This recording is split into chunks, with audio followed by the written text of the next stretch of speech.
Thank you all for being here today, my brothers. And I appreciate all of your support. And I know my mom is comforted by all the friendly faces that she's going through our life today. When we were thinking about how to best eulogize my father, we thought about the pillars of his life. And we knew that these pillars held him up. And so we thought the three of us would each take one. And those were obviously family, friendship, and faith. And Mike and I and Jamie want to share each of our experiences, and I will start with family and this wonderful family that's here today. As one of 7 siblings, family was at the core of my dad's life, as Monsignor Zenz so rightly hit on it coming from a large Catholic family. My mom always says to us that there's not a bad ram in the bunch, and she could not be more right. Dad's siblings were united in a fear of TJ, Catholic guilt, and the West Point police.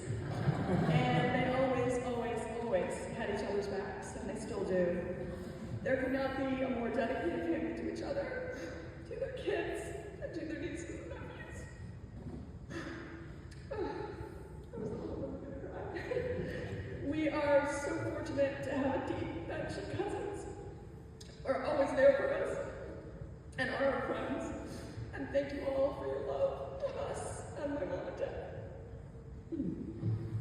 Our immediate family is also an incredible unit. We may be separated by miles and continents, but here too, mom and dad raised us to respect our differences and to respect each other. My mother's commitment to bringing us together every year somewhere in the world has made it, oh my gosh, has made us value our family, our children, and our spouses even more. The literal baggage of having my father as a house guest is a testament to the strength of any marriage, and inevitably his physical needs made us all kinder, more thoughtful, and appreciative of our own health and relationships. To Lori, Heather, and David, thank you for being a part of our immediate unit and helping us as our family moves on to the next chapter. And just lastly, families obviously by definition can be challenging to navigate because life can be challenging. And no matter what the curveballs life throws at us, there will always be someone on Team Moran to hug, to laugh with, to dance with, and of course, share a glass or two. So cheers to you, Daddy, and thank you all for being here.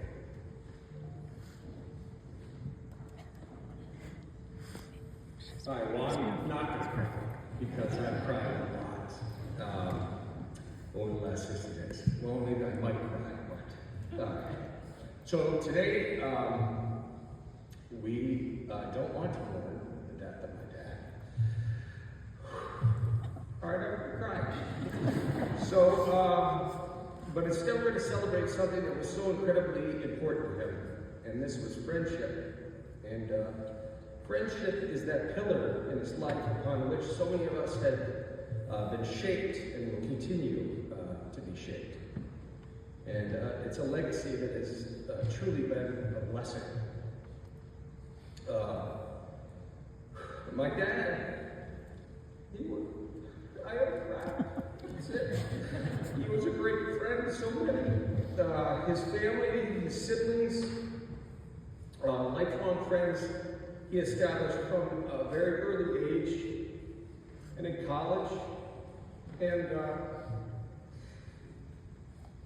he had golf buddies and friends that he met later on in life. My dad was as you know, he was an incredible storyteller.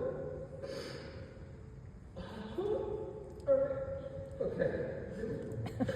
And my memories of him includes lots of laughter, as well as some stress along the way, but all good. It was good stress. The stuff that kind of, you only hear about in books. Just kidding. One thing he was really proud of and really good at was remembering and sending birthday cards. He loved to do that. And this is somewhat of a lost art now. But maybe as a tribute, we could all kind of try to bring this back. And I think he would like that.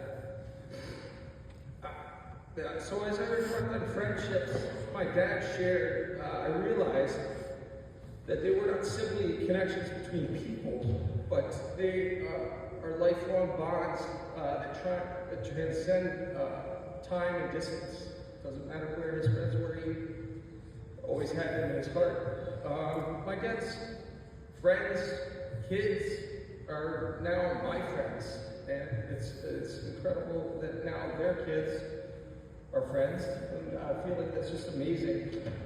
And every friendship that, with friendship there's a promise, which is an unspoken understanding that we will be there for each other. And I feel like my dad was there. The promise is not always voiced, but is always felt. We may lose people, we may face hardships, but the legacy of friendship remains. It leaves its mark on our hearts, and it guides us and reminds us that we are not alone in this world. Friendship is a true treasure that can grow richer the more we give to it. I think this is something my dad really understood. So today, as we reflect on friendship, let's remember how it shaped us, how it lifted us, and how it continues to be a source of immeasurable strength. Even in challenging times like today, we know that this pillar of friendship will endure. As we say goodbye to my dad, we do so with hearts full of gratitude. We are so grateful for his love and his guidance and the example that he set, both as a role as a father and as a friend. We carry his spirit with us, honoring his memory in our actions and in the way we live our lives. Dad, hello. Although you're not, Dad, although you may no longer walk beside us, your legacy of love and friendship will remain in our hearts forever. Thank you. Love you.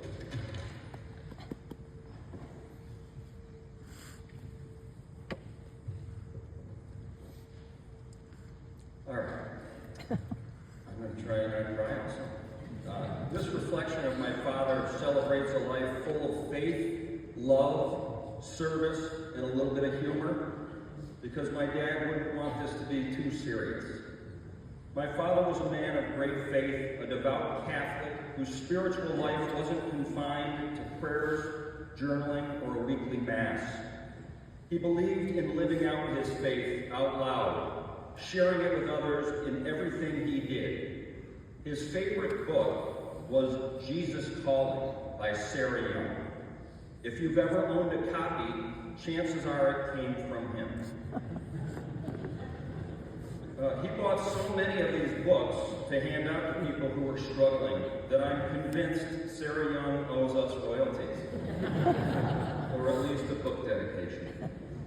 But he didn't stop with books. My dad was a man of action, always finding ways to serve others. He was deeply involved with South Oakland Shelter, working with the homeless and impoverished.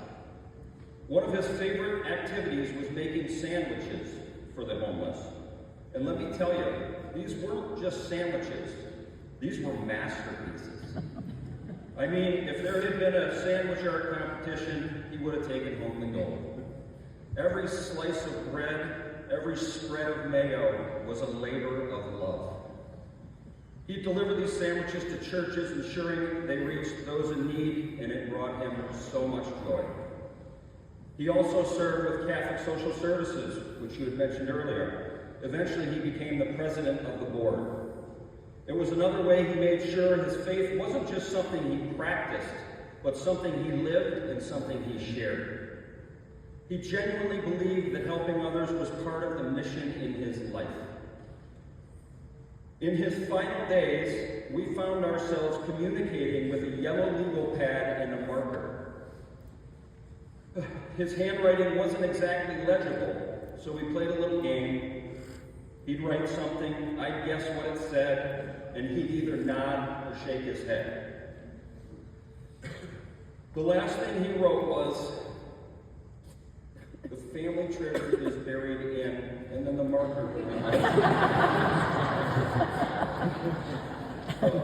You need to start digging.